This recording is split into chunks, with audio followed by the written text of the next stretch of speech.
Welcome to the Seattle Code Crafters Meetup. My name's Paige Watson, and I'm pleased you're here. We are a language agnostic group that really focuses on growing our craft and growing our practices and becoming better at creating software. Today we're joined by Austin Chadwick and Chris Lucian, who have a great show called the Mob Mentality Show. Fabulous, worth a listen any chance you get.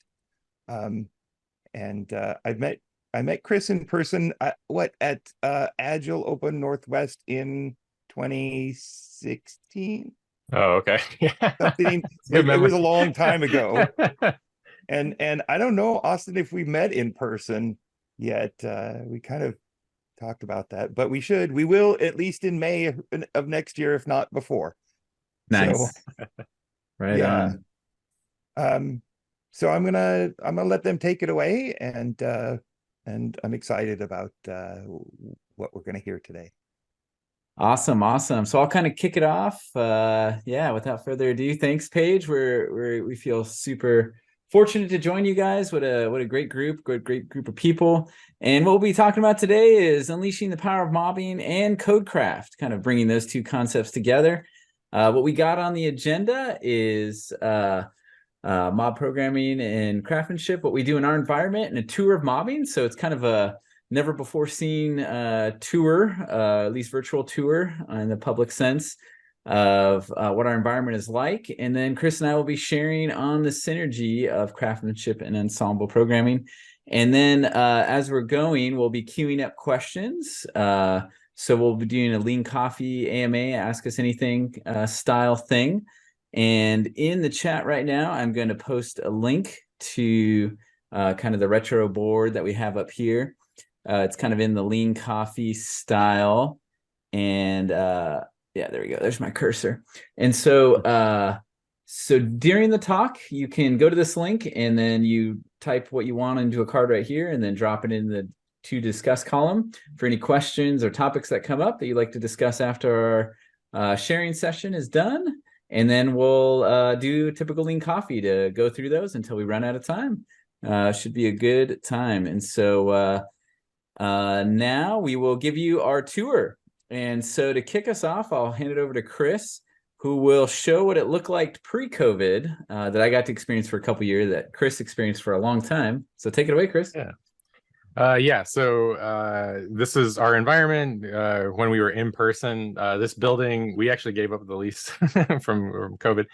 But a couple of key things that are still intact. The 1 hour skills learning sessions in the mornings and 2 hours at the end of the day. The teams doing retrospectives in the back. In mob programming in general, all the brilliant minds work on the same thing at the same time, same space, on the same computer. Quote from Woody. And basically, we still work this way today, and we'll kind of walk you through that. The team has grown a bit and still growing. We're going to be adding additional mobs very soon. Yeah, so in general, things, we had our CI servers back there, and now a lot of them are cloud-based. We still have some on-prem because we're working on IoT products, and we need serial ports for some things. Yeah, typical day it looked like this with product owners, jumping into the mobs. Kind of no real need for a stand-up session because the team is kind of in the middle of work. The product owner stops by to talk about things, and so it's kind of like a stand-up, but it's a working session at the same time. And you can kind of see all the information radiators. We have new ways of doing that, being in a remote environment as well. And the need for hand sanitizer though has gone away. And so that was kind of a big thing actually, even before COVID. Was like, oh hey, we're gonna be touching the same mouse and keyboard all the time. And so that was a pretty interesting bit. But we kind of do the driver navigator style thing, all the different mob roles as well that we could talk about. And these side workstations, now everybody's kind of remoting in from their laptop, so they have a workstation on the side versus not. We still have a kind of meeting for corporate stretching as well, and so that happens. And this is kind of funny, the average cubicle cost. So basically you can set up a mobbing station for less money than a cubicle, and now if you're remote, then you can set up a remote station for less than a mobbing station. Everything on wheels again. Yeah, so that was all kind of environment sort of stuff. Also, noise was a big problem here. After this video was taken, we actually put a bunch of sound abatement equipment up in this building, and now being remote, that's helped a lot as well. And yeah, so I don't know, Austin, do you have anything to add to this? Well, it did say the director is not being annoying, and I don't know if I can say that for you all the time. Yeah, Just still. Nice. Yeah, no, I mean, I was in one of those mobs and for several years in person. It was a really good time. And then we transitioned to remote. And so kind of being in the same room has translated a bit. Chris, you want to talk about that translation a bit before we walk into some of the particular mobs? Yeah, so you can kind of see from here a number of things. So Microsoft Teams really actually supports walking around the room really well, quote unquote. And so you'll see a series of cameras, and we'll zoom in later slides, but on the left there. And so each of those are actively working teams that you can kind of drill down into. You'll see tabs at the top there of all our information radiators. So all of those things are accessible, and these are individual by channel. So basically everything that we had up on the walls is now just up on as tabs in this area. Our Kanban boards and everything along those lines are all integrated to this view as well. So if you're sitting in Microsoft Teams, you can kind of do everything you need to do to be quote unquote in that room. You can pin channels from different teams, and so you can kind of get context specific information and also shared information. So this view right here is what you'd see if you were kind of looking. It kind of gives you a whole picture of what's going on in the entire department with all of those pins there. So. And so you can check out so those cameras. So also during learning sessions, everybody goes into the general area and posts their learning sessions. So you can see here that there's 2 being hosted simultaneously. They have different groups of people. This screenshot was taken when I was a little less active, but basically you can have multiple learning mobs that are cross team. You can kind of see the green squares on the left there. Those are the general things, and then every other colored square is project specific. So this is a channel that everybody can see, and anybody can join these learning sessions easily. Nice. And we'll start drilling into some of the mobs to give you kind of a tour of concrete examples of what it's like and how it works out. So we're going into the first mob here. So you just tap on it as if you're in Teams.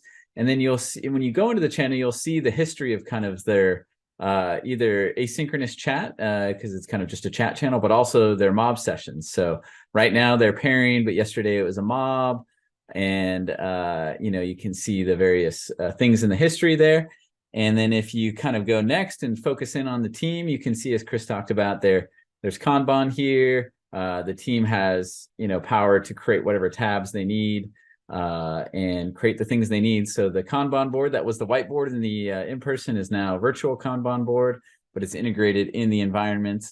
And to kind of hover in, to focus in on this team, this particular team is desktop cloud IoT for domain. As you can tell, we're redacting some things, but for a specific business domain. And what's unique about this mob is one of the members used to be in the pure product space, product owner, product marketing, or that kind of thing, very specific to the domain.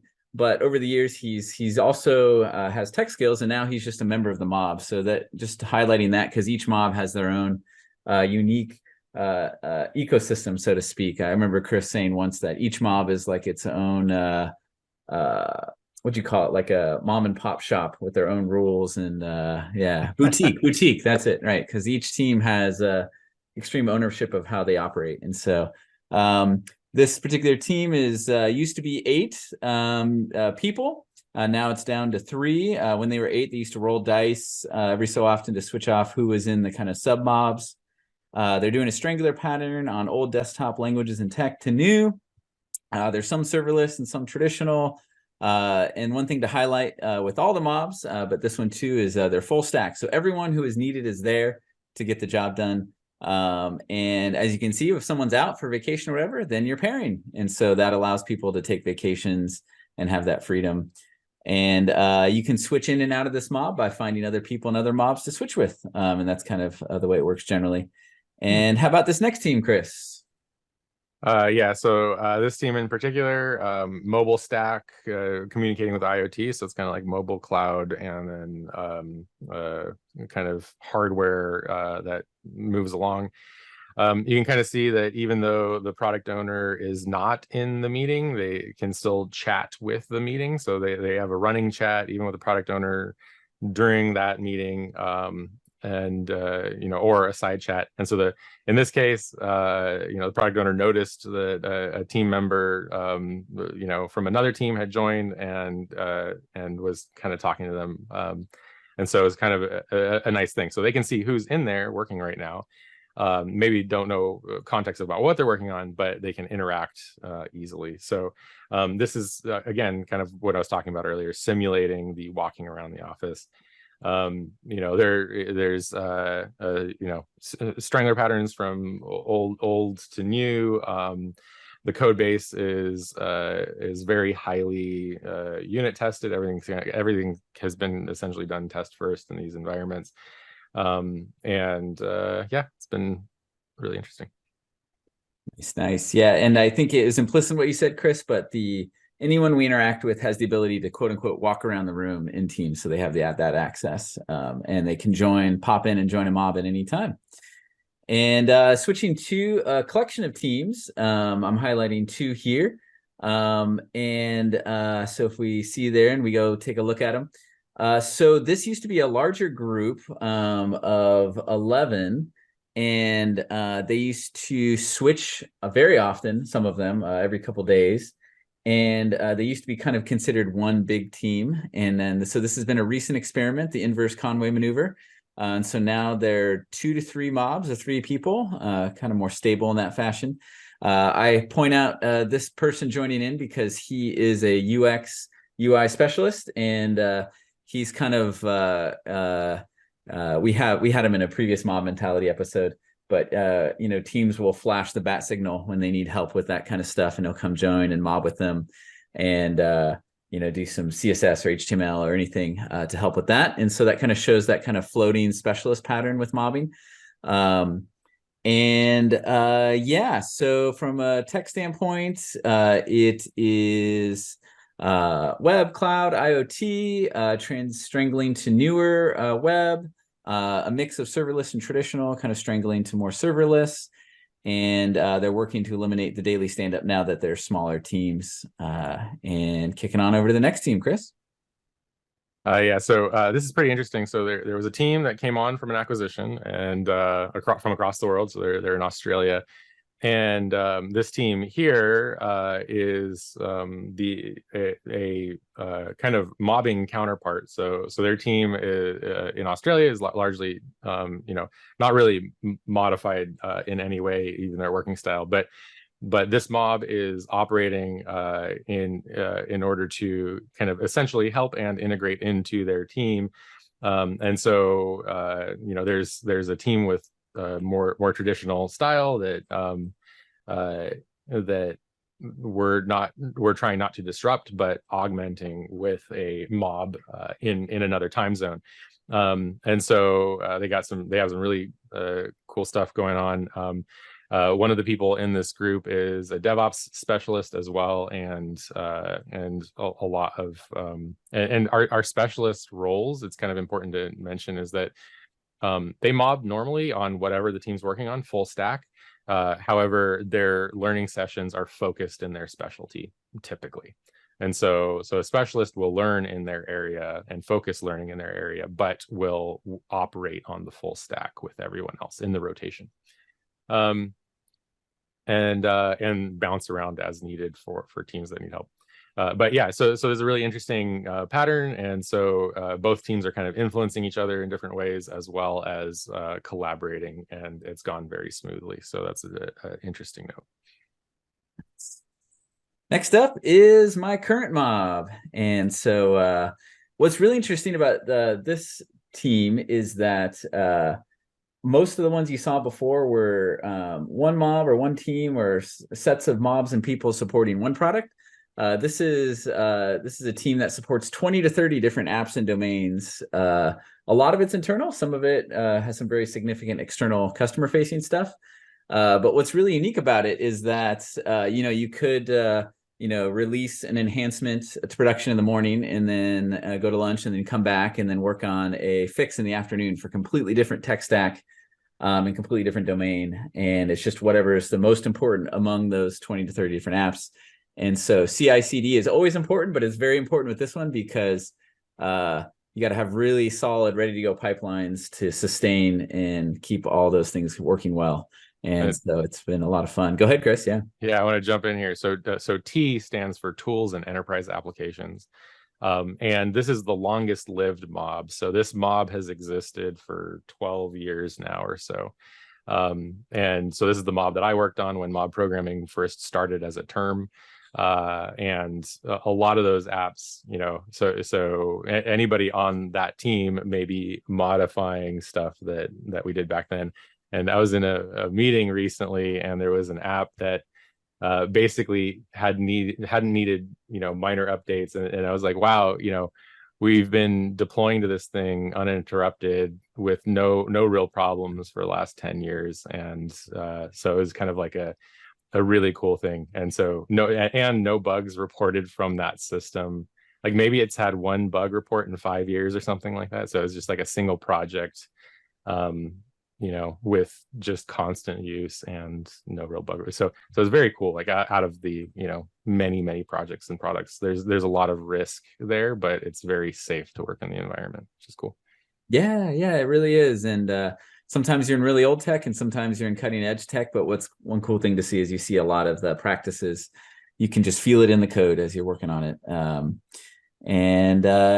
So let's join this team mob. So obviously we're not really joining them right now, but this is a kind of a simulation of what it's like to join one of these mobs remotely. So I'll kick off this video, and I think I need to turn off the audio. There we go. Okay, cool. So we're looking at the video. And so when you join the mob, it's kind of similar to this Zoom session we're in now, where you have the faces, and then we're sharing a environment. And so in this environment, we're sharing an IDE that's got continuous tests running. If this looks familiar to anybody, this is the tennis kata, just as an illustrative example. But you still have the driver navigator going on in the bottom right. It's saying that Art is driving, I am navigating, and Juan is a mobber. And any other parts of the remote version of mobbing, Chris, that you want to highlight from this video? This is kind of like a side thing, but you see the green squares in the gutters is a application called Wallaby, or .NET World might have NCrunch, but it's the idea that the tests run right away. So like one really important thing with mobs in general is that your feedback cycle is as small as possible, because waiting developers is much more expensive than one waiting developer. And so you'll see in a lot of our practices that we have we jump for instantaneous feedback loops often. And so getting, kind of instant feedback is just really important for us. And that goes into the hardware, the tooling, everything. So. Nice. And you'll notice that there's many ways to do remote mob programming. What's very common, maybe the most common, is kind of a Git handover tool, which is excellent. I've done that a little bit. And so what you do is you take turns sharing screens for whoever's driving. So if Art were driving, he would share his screen in Zoom or whatever tool. And then when someone else's switches, then you would switch to their screen share, and then the code flies between the computers over GitHub. What you're about to see here in 4 seconds is that we are sharing an actual computer, kind of like what we did when we worked in person. And now this transitions, this is a tool called Mopster. There's a lot of great tools out there for facilitating switching. So now I'm driving and Juan is navigating. And one benefit of this style is you can mob on anything. So it's not just code you're sharing. So this one you can share everything. So we'll start the morning mobbing email. We call it email Kanban to knock that off. And then we'll get into any Teams notifications, and then we'll get into our normal Kanban and get into the flow of work, which is largely code, but it might be diagrams. It might be anything that you can share in a desktop. The nice thing about, so the tool that they're using there is AnyDesk, and there's also TeamViewer. The one thing that's really nice about those is that everybody has the same context together. It's like looking at the same monitor, where you might see like Amazon Cloud9 IDE, which is like everybody can be looking at a different tab but has access to the same console. That kind of spreads focus, and then obviously the Git handover I think works well with maintaining the context between everyone. But there you'll see that there's a hovering cursor up in the middle of the screen moving around. So that's another person with a pointer that's able to kind of just point out what they're talking about while they're navigating if they need additional help, if line numbers aren't working exactly for them verbally. So that's another important point. Nice. Yeah, lots of great options for tools. And kind of kicking it at the meta, kind of more director level thing, Chris, of our environments. How do we prioritize work and that kind of thing? Yeah, so this is kind of work prioritization. So basically features come in, we base it off cost of delay. We then determine and eliminate known unknowns, and then we kind of budget. So if there are known unknowns, then we'll budget a proof of concept and eliminate the known unknowns. Then we budget and deploy a minimum viable product. And then if we discover any new unknown unknowns, then we go loop back. And then if not, we go on to the next feature. So what this looks like in practice is, feature comes in, we get a release out. Often, if we ever work on anything for a particularly long time, then it's probably too big. And so these things end up breaking down somewhere in the less than 4-hour chunks. And they, it's more of like a same sizing process than anything.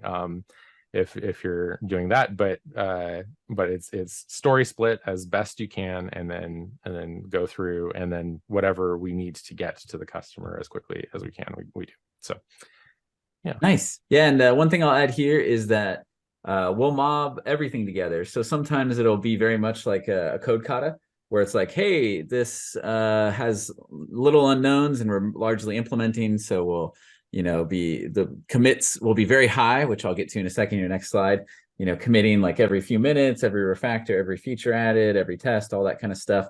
And then there'll be modes where, hey, there's this business problem and it's big and lots of unknowns. And so we'll do brainstorming and rapid experimentation together as a mob. Sometimes there'll be 5 experiments going on because there's one going on in the mob station and one on everybody's computer. We're trying to figure out how to do a thing, or interacting with customers and stakeholders to figure out the best way to solve the business problem. So you'll see kind of both cycles of figuring out knowns and unknowns in a mob. One thing I look at these daily, and I know some people who do as well, especially for the mob I'm on right now. We're supporting 20 to 30 different apps. So it's good to have a high level view on what's the pipelines looking like for all the apps we're supporting. But as a whole department, we'll get together on occasion and talk about the DORA metrics. So that's we'll talk about deployment frequency, lead time for changes, mean time to recovery, change failure rate, and this automated SVG that looks at all our pipelines and shows delivery, helps us facilitate that discussion.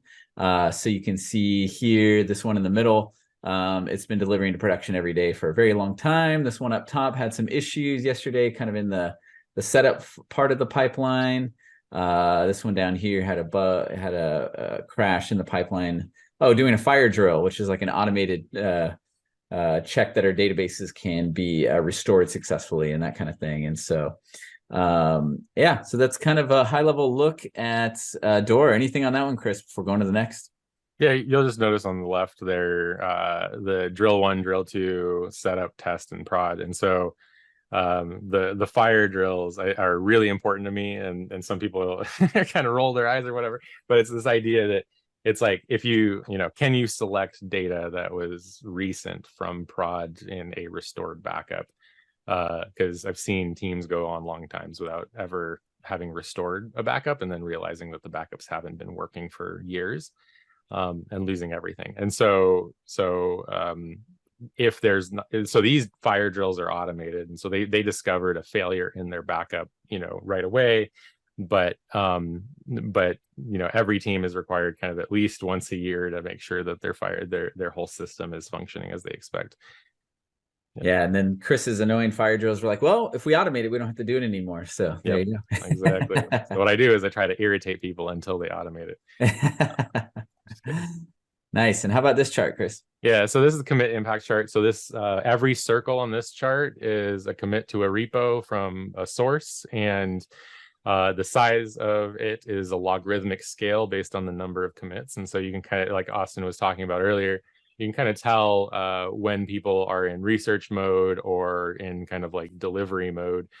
So there's like a lot of commits that happen on the right there, but then an absence of commits. Green is on the main branch for like trunk-based development, and yellow is on the master branch. We also have alerts, like if a branch ever becomes more than 2 days out of sync with master, then like go and follow up with the team. And then also that very top one there is also automated commits happening from systems like translation services and stuff like that. Excellent. Well, that was kind of the beginning of our tour, and now we can talk about, since this is a crafter group, kind of the synergy I've experienced in the last 5 years of doing Ensemble or mob programming. And we can jump right into what comes to mind for me most with code crafting is just well-crafted quality software. So delivering quality software. So what comes to mind for me are things like TDD, refactoring, domain-driven design, patterns, all these kind of things. And for me, there is a gigantic correlation to working in an environment like I just showed, like we just shared, with high quality software. So there's a big correlation with low bugs, which we'll talk more about in a bit, but also just the ability to, because crafting software well is a there's a good learning curve to it, but it's fairly steep in my experience. And so having someone in your mob kind of guiding you, learn a new pattern or learn a new refactoring or learn how to do TDD, or being able to pull someone in to say like, yeah, I've seen this code smell before, I don't remember how to handle it.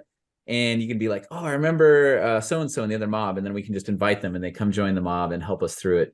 So just being in an environment where that's, experts or other eyes and other opinions are highly accessible has been a big win for me. All right.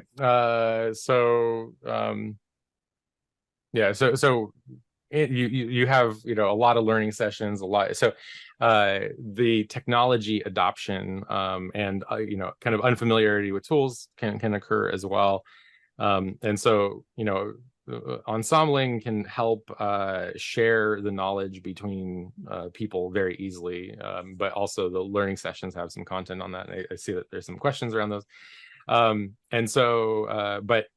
Essentially, there's a regular adoption of new tools. We don't really shy away from that.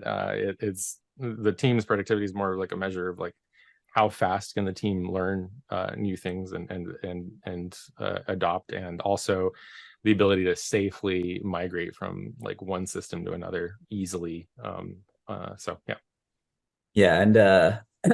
Since mobbing, I've learned 10 times the amount of technologies and tools that I knew in my first 10 years of software development. So it's been really, really fun. It's almost like going to a conference every day. Responsibility, defects, and mobbing. So, we do not tolerate preventable defects is kind of code crafting, and take big responsibility for quality and testing it thoroughly. There's been a large correlation with mobs I've been on that we've had bug zero, hashtag bug zero, kind of the Arlo Belshi thing that you can look up.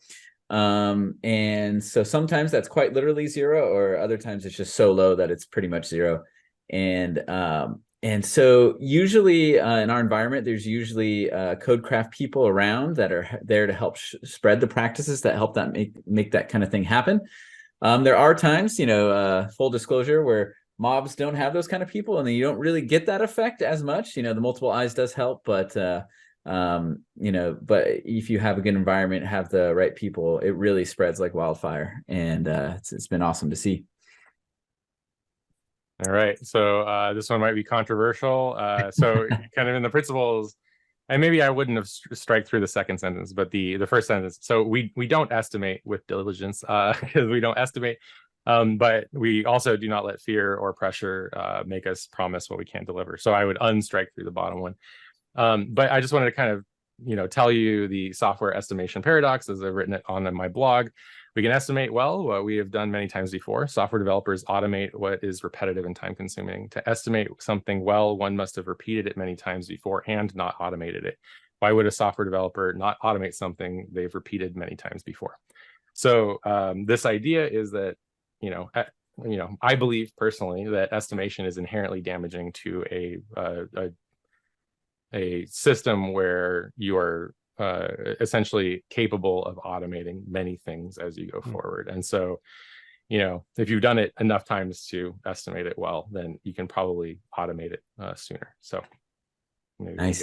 And yeah. And there are lots of other techniques and tools we use to facilitate the discussion well, to figure out the next most important thing to work on. And maybe we'll pick that up in the MA. And steadily adding value, completed work, and ensembling. Complete our work. We don't make excuses. So that the way that translates, that kind of principle translates for us, is I think heavily dependent on slice. So so slicing, story slicing is a good skill, and I'm looking at you, Paul Moore, because I know you've recently taught a workshop on that.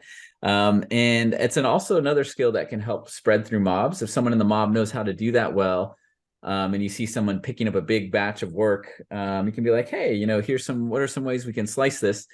And then if you're in that mode and you have a good CI/CD environment set up, then you're always delivering. So it's kind of like, what have we just delivered and what are we delivering next? And as long as you keep the slicing well and you're using good practices to do so, whether that's feature flagging and test-driven development and things like that. Yeah, sustainable pace and mobbing. We work at a sustainable pace and we don't burn out. At the end of the day, I would usually, while we were all in person, I kind of yell, you don't have to go home, but you can't program here, sort of thing. And so, I'm big on using overtime as like an inverse metric, right? So a lot of companies will say overtime is useful because salaried employees will keep working on something and you get more productivity out of them or something. To me, overtime is a signal that that something has gone terribly wrong, and that that you can take care of those things in a quality way up front and not be draining time, effort, resources, people's personal lives into things like overtime. So those things can be particularly problematic. Yeah, and one thing for me that mobbing has helped a lot with that was before, when I wasn't mobbing or even pairing, it was a more complicated decision to take a vacation, or, hey, I got to step away to take care of this family thing that's urgent right now.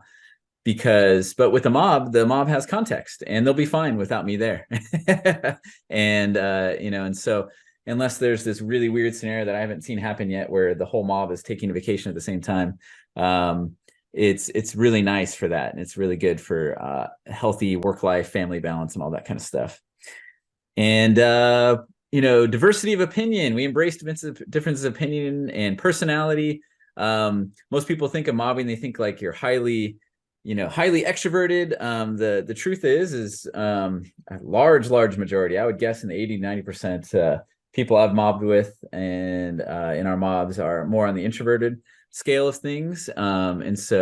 But we embrace all personality types. And so whether that's figuring out the break sequence that works well for you and your mob, figuring out the proper setup, Also diversity of opinion, as it looks like Chris is disagreeing with me here in this picture, and I embrace that disagreement, Chris. That's very good. And so we love rapid experimentation, getting everyone's building that psychological safety in a mob. That's really natural because you're working side by side with people. It's easier to get to know them, feel comfortable to share your opinions. Once you instill kind of that experimentation in a mob where people get their ideas out there, we find safe ways to experiment with them all, and then it naturally leads to easier decisions because everyone's putting all their cards on the table. So it's yeah, they're great synergy there. Yeah, open source. So, you know, in the principles, they say we prefer open source tools that we can inspect, evaluate, and improve. We avoid proprietary products and lack transparency.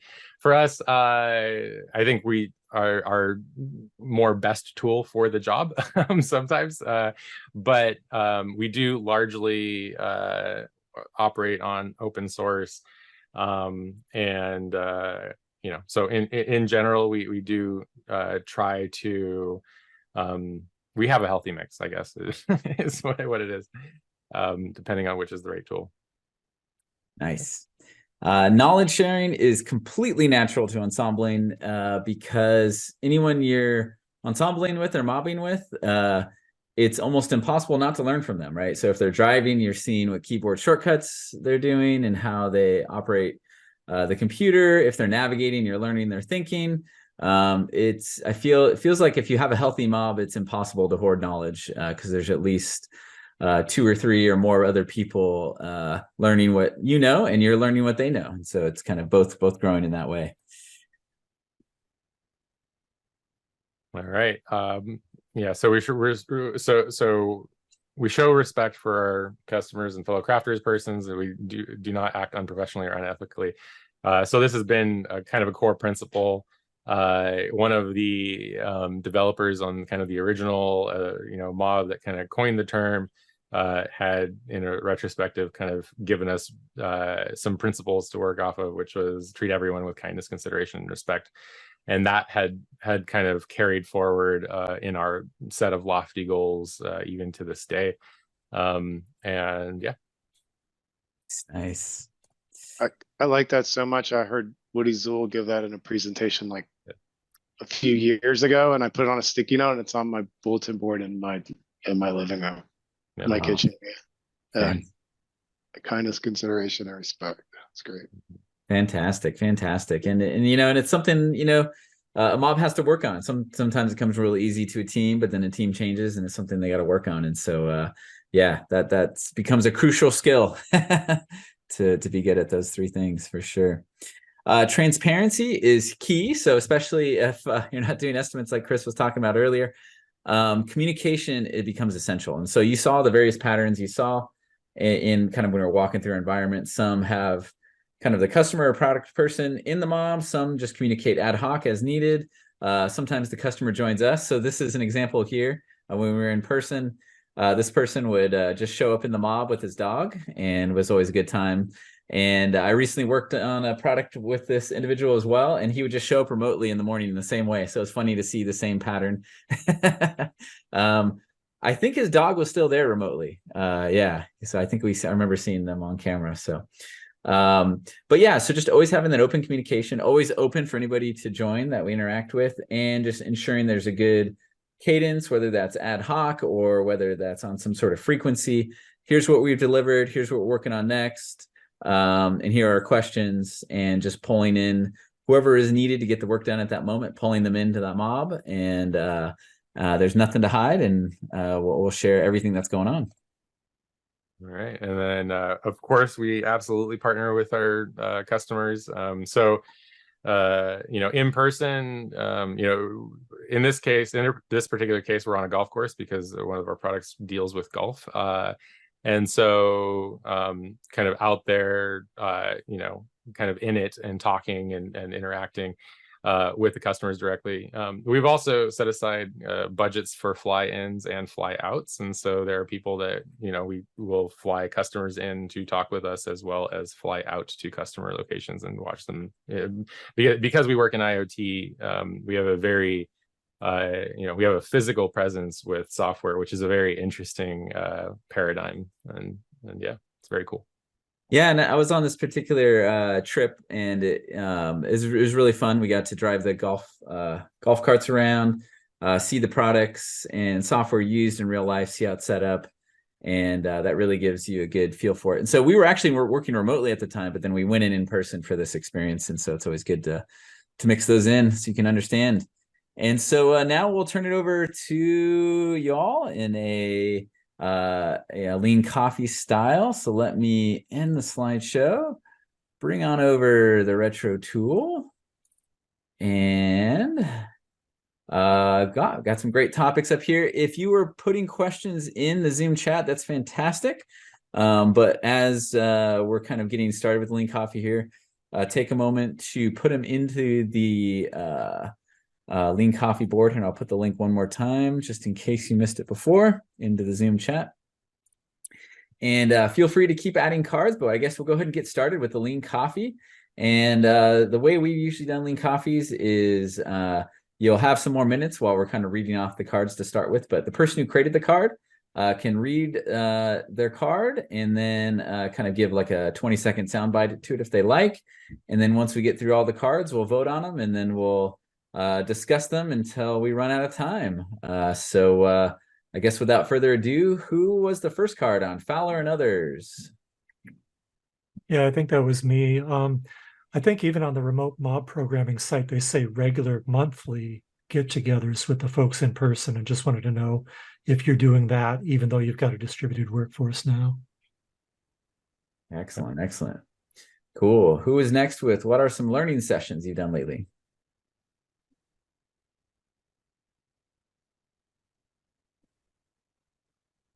Maybe that one speaks for itself, or someone's unmuting. All good, all good. Is on-site still possible? And where is that office? Yeah, that was me. That should be pretty straightforward. So. Yeah, nice. Yeah, great question. There's some nuance there, so that'd be a good discussion topic. Explain inverse Conway maneuver. Just wanted to get a little bit more. I think I understand the concept, but I'd love to hear your explanation of what that means to you. Talk about what happens in a learning session. Yeah, I wrote that. Sounds like these happen daily. Curious, like how you choose topics and presenters, and like what's the format. That's nice. There might be some affinity here. You guys cool if we combine these two with some recent examples? Yeah. All right, cool. Group those two so they are in a group. Excellent. What is that app that you're using to display Driver Navigator? This tool is Mobster. Is still a question there?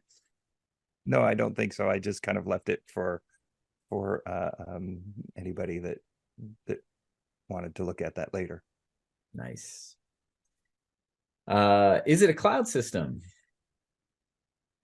Yeah, that was mine. I normally run on a 4K TV personally, and when I try to share that out with people who are running on a laptop, it really doesn't work. So I was just curious how you dealt with the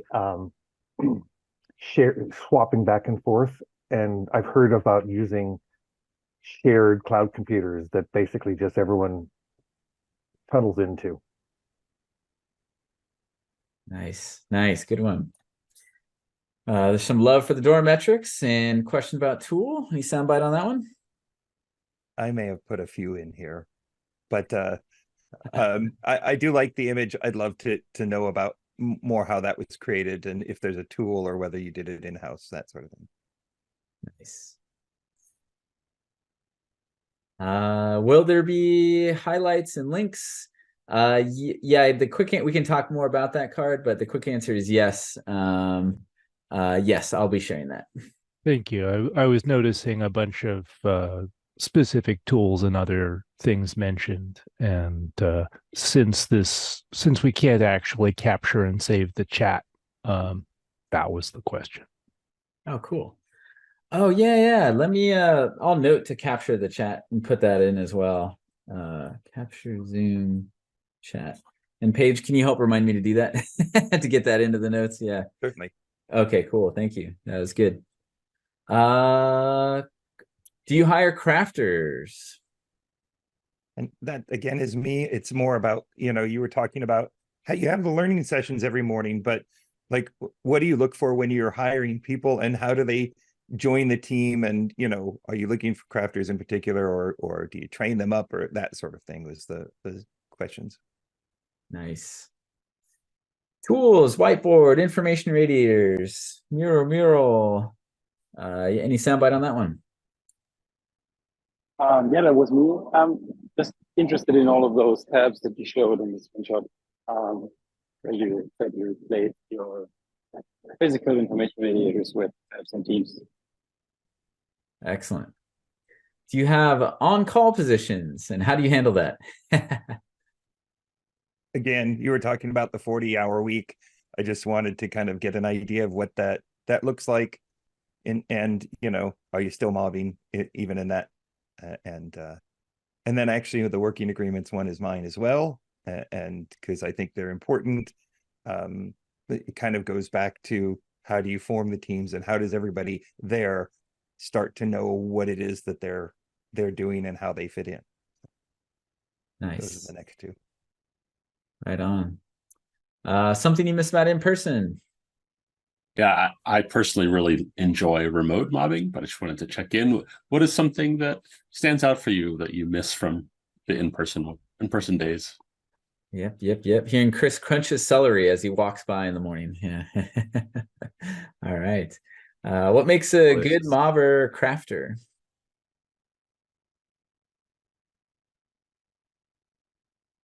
Right. Yeah, that was mine. Nice. Right on. Guess it kind of speaks for itself. Chris, do you think we should do secret voting for this? It's probably yeah, go ahead. All right. Okay. So turn on, yeah, we have secret voting on. So how many votes do they have? 3? 3. Yeah. So everybody, can you show them how to put a vote in on your screen? Sure. Click the thumb up.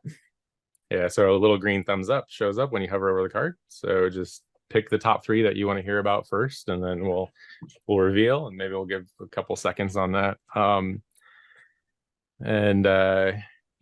you're voting, I know we said that we talked about the mobster tool, but there are other tools out there too. So that card could still have some depth to it.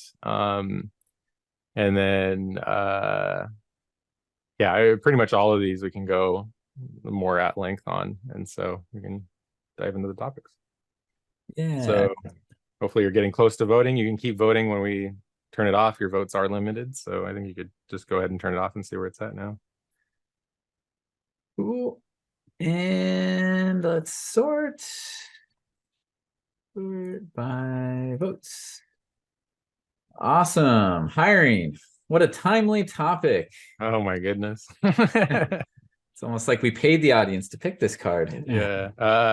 So it's interesting because I think in the past, so one thing is it's pretty hard to find crafters in general. I think that this community is probably a very dense version, a group of people that are crafters versus not, or something.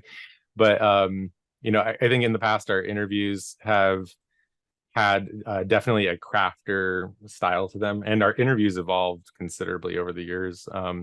And so initially it was kind of a mob simulation, and then we had people join, but we didn't give them any context beforehand. And so they joined and be like, oh my gosh, 4 people are going to watch me program, I'm out of here. And so we had some pretty bad failures there. And so we retrospected and we added, kind of warnings, videos, being very clear about where we're going with it, and then diving into those things. And so I think in general, people that have made it through our interviews in general had more of a crafter eye than not. I'd say that over the years, people in fresh out of college don't really have any crafter background at all. And I think that's getting better because I think more and more professors are at least teaching unit testing on some level. But it was extremely rare when we first started mobbing. And so, I would say that we tried to, but I think gradually over time, it's hiring more and more associate engineers.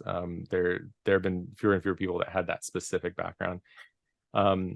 What we're doing new, I think if you saw Steve Quo on our show, he mentioned the 6-minute interview. So we've added the 6-minute interview that he mentioned during that episode, and more kind of lean agile systems thinking sort of questions into the interview as well. So it's kind of where we're at right now. So the answer is we interview everybody, but the people that make it through our interview are typically more aligned with crafters, but we don't really specifically say, are you a crafter?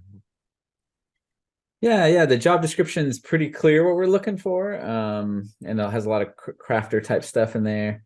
But I've seen two patterns, or probably more than two, but sometimes we're trying to hire like a crafter unicorn, so to speak, and other times it's we're hiring something more entry, but it's just someone who's a great learner, willing to mob, willing to got great interpersonal skills, and just a great foundation to become a crafter and become a mobber. And so it's kind of seen both. To the person who asked this question, do you have any follow-up questions or other thoughts? No, I think that's kind of the answer, and only because I agree it's really often harder to find someone who I would say falls into that crafter area, and oftentimes I just kind of like, I'd love to hear how other companies do it, because I think it's important, and how do we find those people who maybe they don't have the skills, but they have the want to learn also, was the. Awesome. Phil, you got something? So we've had some of the same problems. How do you select the right people? And I think the two things, interviewing with mobbing in it, is like you see how they respond, and that tells you quite a bit. Right? If they get in and try your little kata and have a great old time, they're probably going to be good. And even if they didn't start out. And then the other thing is that idea that we're going to train people. We're going to train everybody, right? You're going to keep doing learning all the time. So the fact that some people start from, only the ground floor, right? That shouldn't change, right? You're going to teach everybody. So let's teach them too. Cool. Yeah, it reminded me that we also have internships, and they intern as they form a mob, the interns, and so we've also had a lot of great hires through that process as well. Cool. Any other thoughts on this one, or is it time for the next card? Let's keep going. Next up, on call. I'll test the system tonight and see if Chris will already be up at 1 a.m. What am I thinking? Yeah, exactly. I'll already be up. So our quality has been such that we really haven't had to have people on call. So I think that was, not true. Before mobbing, there were definitely people working way too much. So one thing that I did when we started growing the teams, because we were mobbed for about 4 years, and then we formed a department, and then we scaled to, from 5 people as a mob to a department of 25 people, all mobbing. And in that scaling, I kind of set up some stuff basically saying, hey, if you want us to be on call, let us know, but we're going to, pay for people's cell phones and everything. Like I outlined kind of costs around it, and then pay and stuff like that. And quality has been such so far that we've never been asked to have an on-call team. And so I definitely outlined it and said, because this is part of the transparency thing. I was like, this is what it'll cost additionally if we have on-call people. And then I also, in those costs, I bake in the cost of delay for unfinished items for tired engineers and stuff like that. So I just say, hey, you're going to put somebody on call, then they're not really going to be contributing well if they're, you know, in the normal work side. So in general, no, I have flow charts on like incident handling, and we explicitly say in there, you know, support is business hours only. We will not respond on the weekends given the current status, and people have been comfortable with that. Yeah, and I think autonomy is a big thing here. So sometimes you'll see mobbers, ensemblers take it on. So I recall a, you know, third party, I won't name names, but a third party large provider of services went down during holidays or whatever. And it was impacting customers. So even though it's not required, you know, people are invested in their work, and they'll, you know, not necessarily like go and try to fix it, but they'll just be like, you know, they'll reach out to people and make sure people are in the know, and things like that. But that's all autonomy kind of thing. Yep. Yeah, you can choose to do that, but I mean, in general, we have many developers that have never worked any overtime, and the developers that have done so maybe once in a few years to 5 years or so. Yeah. Yep. Cool. Any other thoughts or questions on that one? I just like, this is always kind of been one of the questions about mobbing and that sort of thing. And like, if you're mobbing full time, you know, are you going to also have an on-call group, or, you know, yeah, so maybe so I think our scale is getting large enough that you know, I will probably, you know, we will start hiring in the UTC time zone as well, and we have people in Australia already. So theoretically, if you have a bunch of unit tests and you can deploy, then rather than having on call, it might be just another team that steps in to support a team while they're away. That would be the strategy during scaling. But right now, you know, if I, you know, for whatever reason, like a whole team, you know, so there was a period of time where the whole team was buying lottery tickets together, or a whole mob was buying lottery tickets together with the same numbers, right?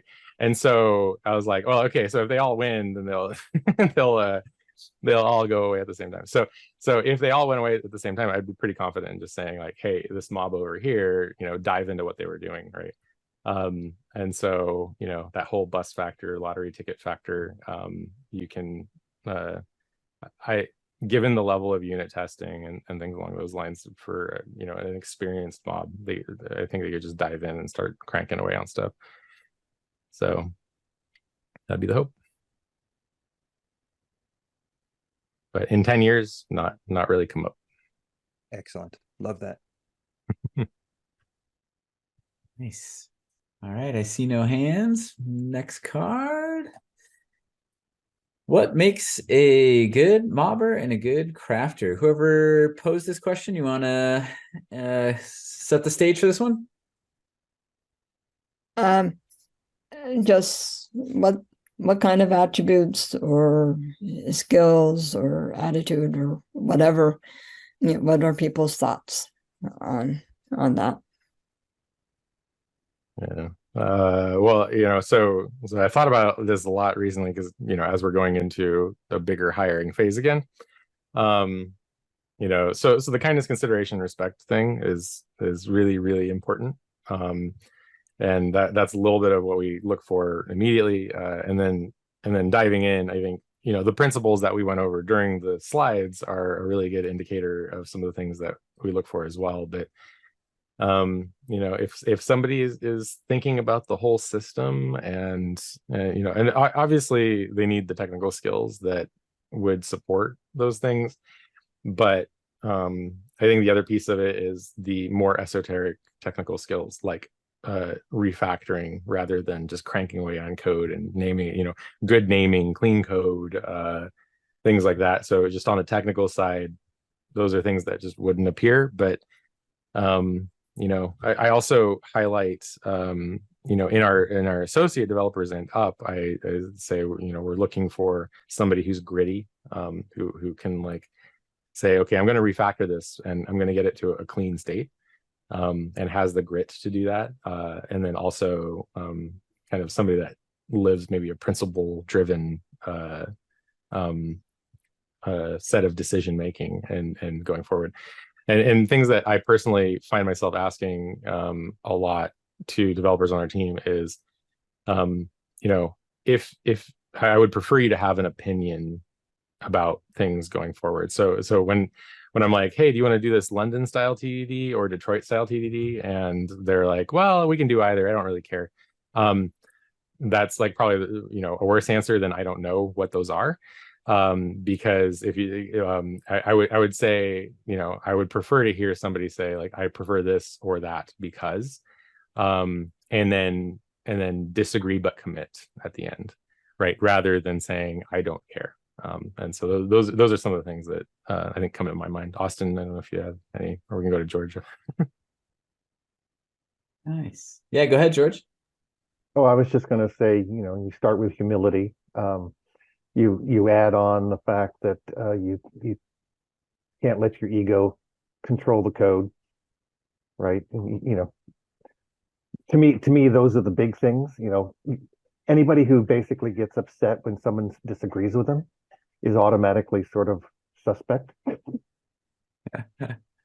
Yeah, I'm with you. And and I think to kind of yes and what you're saying there, George, is for me, like to say it very succinctly, it'd be just like radical candor and extreme programming.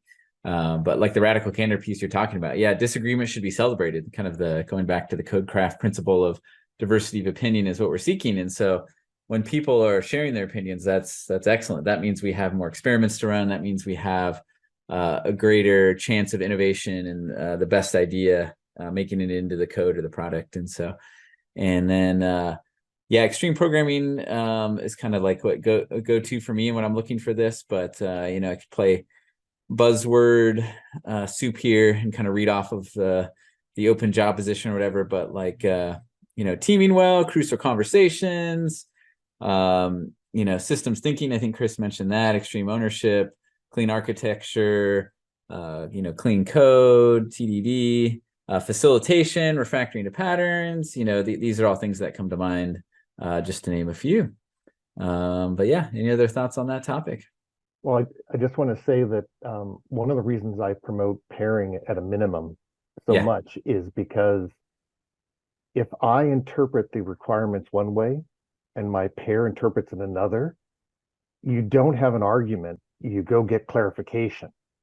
And so the likelihood of you building the wrong thing goes down dramatically. But to do that, you basically have to not insist that your view is the only view. Yeah, for sure. Yeah, and I love that about mobbing and pairing too, is that usually the disagreements sort themselves out by like experimentation, like you said. Well, let's go talk to the person and find out, or let's turn on some analytics and see what people are doing out there, in the production world, or let's try the code in a safe environment and see what it does. And so, that's awesome.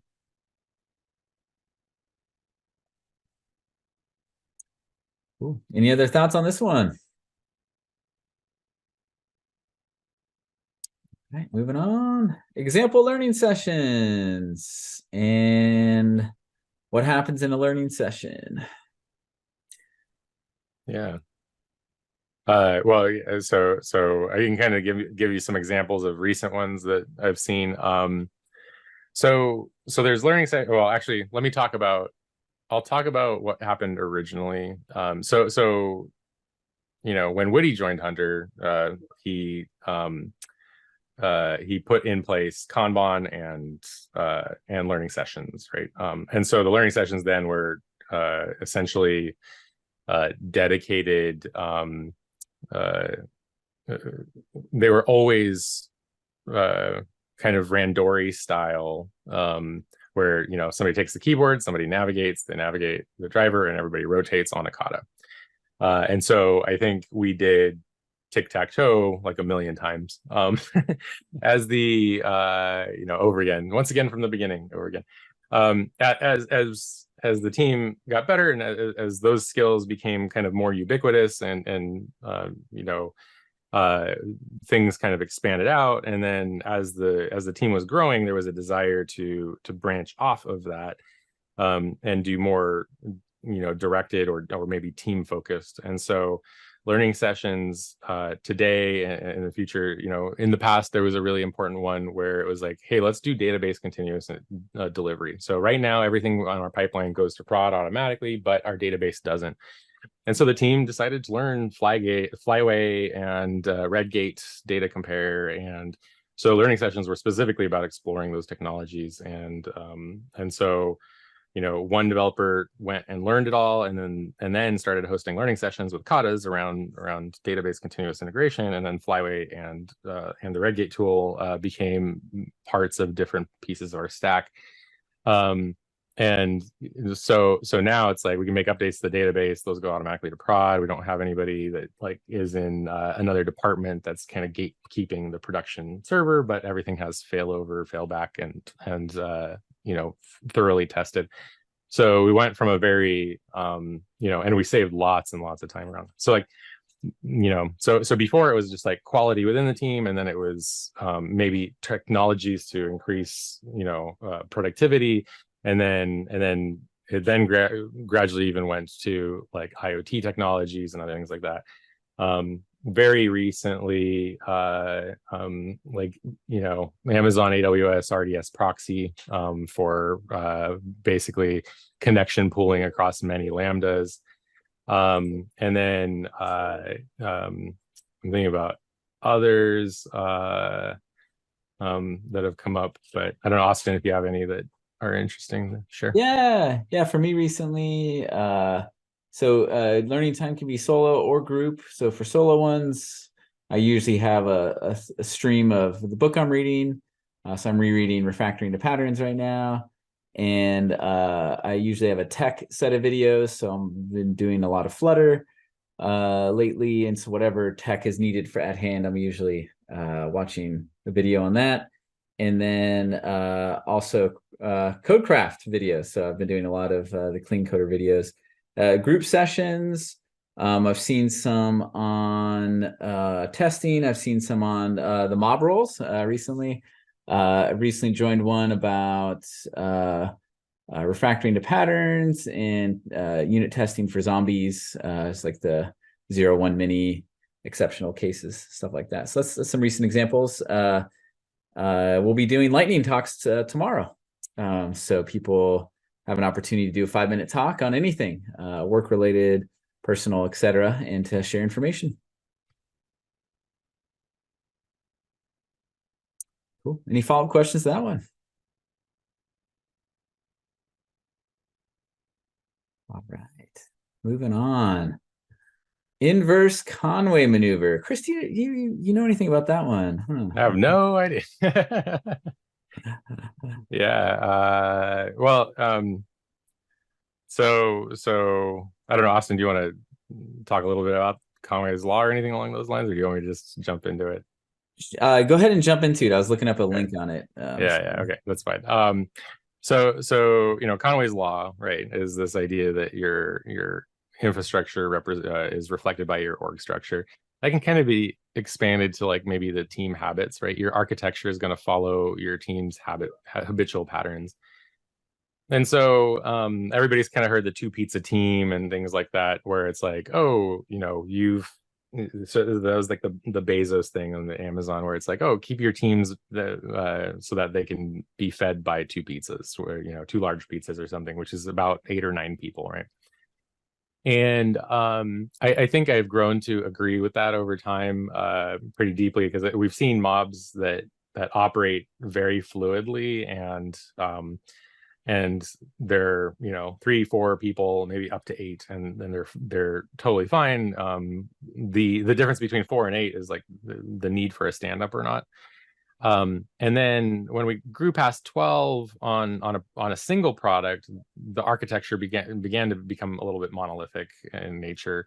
And at least so it was like serverless monolith, where it's like everything is relying on the same database.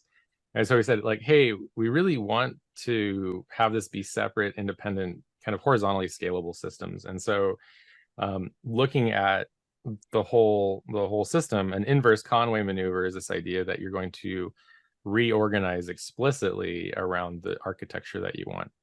And so the idea there is we, so the experiment right now is we stop the stand-up meetings, we break the architecture into desired parts and say the team that was 16 people is now 4 teams of 4, and that those teams cannot deploy with their own pipeline. So 3 other teams have to make their own pipeline, and those teams really can't use the same database. They need to use their own database with like either ETLs or some other way to shuttle data around. And so we've already seen a dramatic increase in the amount of like production code written, and a reduction in the number of stand-ups, and a reduction in the number of blocked pipelines.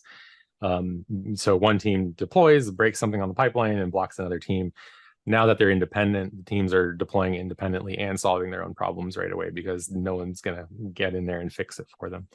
And so we've seen some pretty big productivity gains already from the inverse Conway maneuver, as well as just general, the team seems healthier, I guess is a good way to put it. There's fewer need, like there's less need to get 16 people all agreed upon a single idea.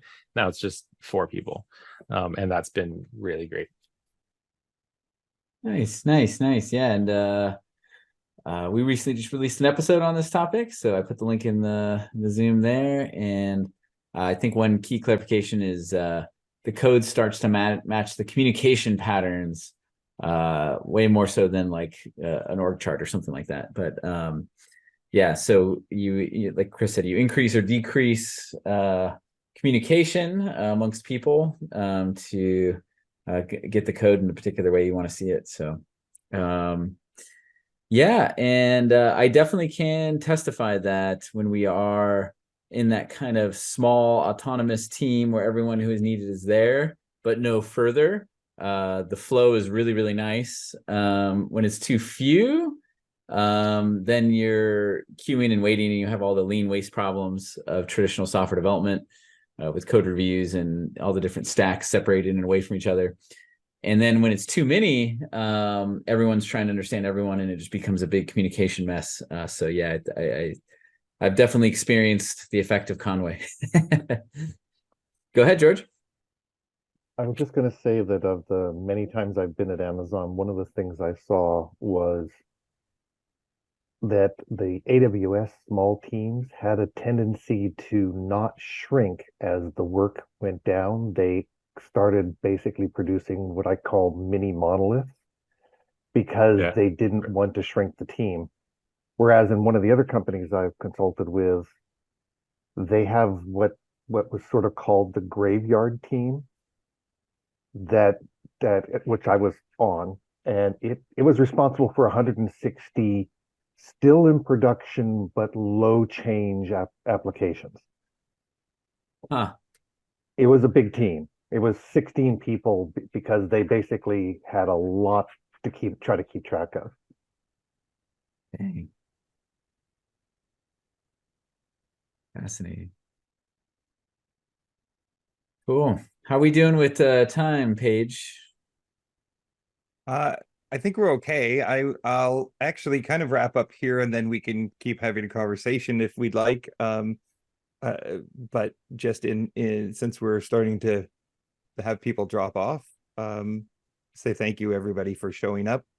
This has been fabulous. Thank you very much, Chris and Austin. Next month,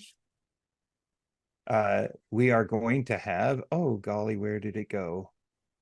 We are going to have, I just had it and now it is not here. How about that? It's like, oh yeah, we're going to have Paul Moore. That's who I was trying to remember. Yeah, and he's going to actually give us that code coverage talk. So again, the third Thursday of every month, and we'd love to see everybody, and thank you very much. That being said, we can keep talking. This is great stuff. I'm really enjoying it, and especially since my my question is coming up next. All right. Yeah. I'd love to hear about. We can lightning round this too if we want or something. But yeah. Working agreements or team charters. So the teams themselves, I think, do that kind of independently of each other. But I will share my. I think where is it? So these lofty goals really haven't changed. They look a little bit nicer now, but actually, right here, this screenshot. So I'll paste that here, but maybe Austin, you can put it up on the share as well. And that's off of this blog post here if anybody's interested. But so these are things that we kind of created maybe 6 years ago that haven't really changed very much. So how do we interact? Kindness, consideration, respect, be vulnerable, hold trust, and show appreciation, and practice psychological safety. How do we code? Know in between code and production. This is something that I actually heard from Yahoo developers, where it's like, code, it gets typed in and then it goes into the pipeline, and the pipeline makes it all the way to prod. Clean code, Zaro Boogs, which is the Bugzilla. When you run out of bugs, it says Zaro Boogs. So it's like kind of an acknowledgement of 0 known bugs, right? How do we do business? Deliver valuable working software to customers daily. Anyone can take a vacation at any time. 0 silos. Effective interdepartmental communication. And then how do we innovate? Continuously develop the lofty goals and practices. Experiment frequently, and develop the software community, which I think we're helping do right now. Nice. And the one thing I'll tag onto this is just like any team or mob varies in style. Some teams are very explicit and very formal with their working agreements, and they're up and posted and talked about and legislated, not legislated really, but like taken down and modified, and like and other teams it's very informal, but it's almost like de facto norms that are kind of obvious and are talked about often in natural conversation. And then there's obviously things in between. It's basically up to each team to figure out what works for them. Excellent. I was wondering, because teams tend to have working agreements even if they don't discuss them. Yeah. But yeah, you'll see a lot of them go in like so like definition of done conversations end up happening, especially when you have like somebody fresh out of college and a crafter, right? Then it's like, oh, we're ready to move on. I was like, well, no.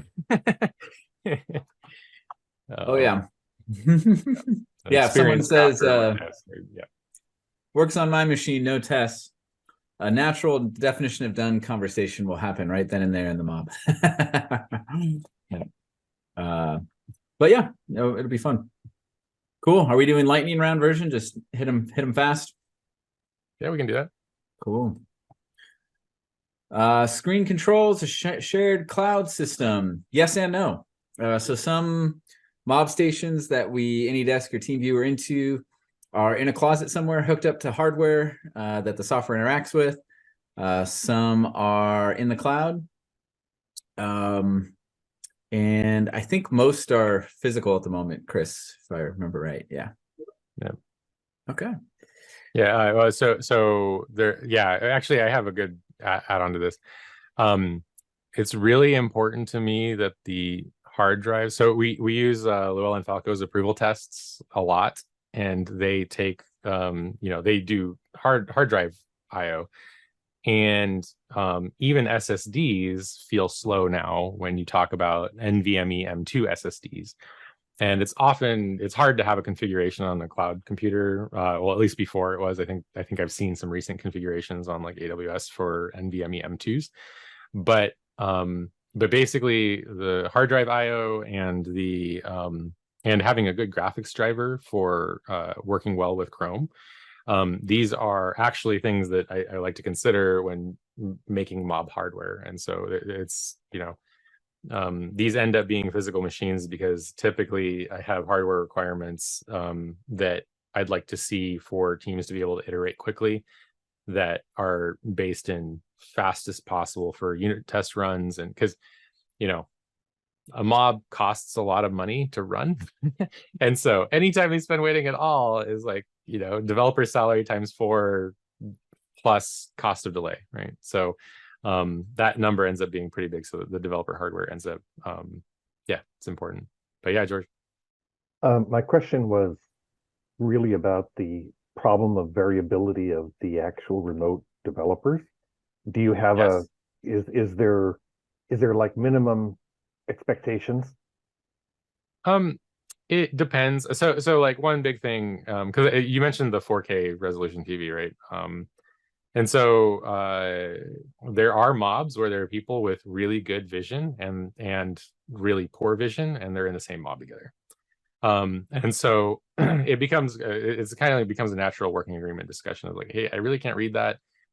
So there's 2 options. One, you do the Git handover, like Austin was talking about before, or you kind of go to a common denominator of screen resolution, things like that, font size, whatever. But these computers are on-prem, and they are hosting AnyDesk sessions, and it's using the on-prem resolution.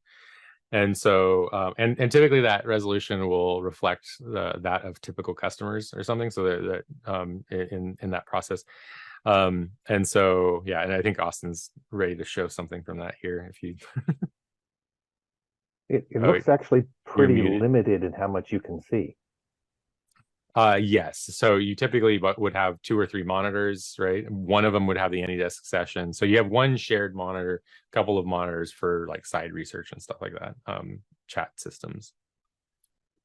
These AnyDesk does have the ability to do multi-monitor, but it's a little awkward, and especially because not everybody will be looking at the same thing. So it's nice to have one monitor where everybody's looking at the same thing, and then a couple of monitors where people can branch off quickly. Yeah. And in my experience, you usually find the right mix. And by configuring, so the mob station itself has like a screen resolution, and usually you find a happy medium that works for most people's AnyDesk or TeamViewer. And then within TeamViewer, you can make adjustments on the client side. And so obviously if the font is crazy small in the mob station, it's going to be a problem for everybody. But if it's in this kind of like medium mode, then some people on their AnyDesk side can zoom in more or zoom out more and that kind of thing. And so it's different than what you were saying, George, I think it was. So it's not like a Zoom session where I have a 4K monitor and I'm telling Zoom to share that screen. There's a computer that may or may not have a monitor, and then we're all remoted into that. And then the clients of that session can change their resolution to a certain degree. But it still kind of has the in-person thing that a mob has to figure out what works for them. So like you have to figure out what IDE you all want to use, and you have different preferences. The screen resolution has that problem a little bit, but usually after 5-10 minutes of experimentation, everyone's happy. So thank you. Cool. Let me stop this. There we go. Okay, back. Stuff we miss about in person. No, that was I think Jay's question, right? Yeah. The celery crunch. Celery crunch.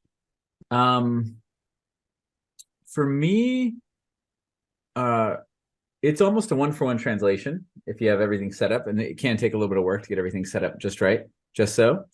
I think the thing, like I see Chris's face, I still hear Chris's ideas when we mob. We still have impromptu conversations to a sense, to a degree, but I think it's less in remote. And I think you can solve that problem, but it becomes more artificial. Where when you're in person, the impromptu conversations happen more naturally because you can't not walk by another mob to use the restroom or something like that, where I can go get a drink and see no one. Even though remotely they're accessible from a click a button away, I'm not forced to walk by them when I go get a drink. I don't know. How about you, Chris? Yeah, so I've tried to simulate that with the cross team lean coffees, which is it's like the water cooler conversation simulator. And but yeah, in general, it is that kind of like random interactions that you end up getting. Smelling fish being cooked in the microwave. I love that smell. So so stuff like that. I don't know. But we to simulate the smells, we also shipped smelly markers to everybody on the team, and then we smelt the different colors together at the same time, and then talked about the experience together. So we were all kind of smelling the same thing. We would often get up and go take a walk, and our Pomodoro timer would go off. And I kind of miss that, but it's not the mobbing part, right? It's the rest of the part about being around other people and interacting and, like you were saying, the stuff outside of actually typing code. Yeah, it's that's totally true. And I think the on the positive side of it, for me personally, is when I go get a drink now. When I go get some water, I walk by my kids and my wife, and so I get that interaction, which is a benefit. But you have that less impromptu with your coworkers. So, yep. Cool. Next, we are at the bottom of the hour. Oh, cool. Like a lot of the people are starting to drop off. So nice. Maybe this is a great time to say thank you again. Yeah. And this has been fabulous. And don't forget the notes. Yes, let me grab the notes and yeah. And I'll include it in those notes. I'll put a link to a card where we're collecting lots of the links. So it'll all be together in some fashion. So thanks everybody. We really appreciate this time. I feel honored to be participating with you all today. And keep an eye out for our job postings as well. Excellent. And can we send email directly to you? Yeah, absolutely. Okay. Great. Thank you all very much. See everybody. Have a good one, everyone. Thank you.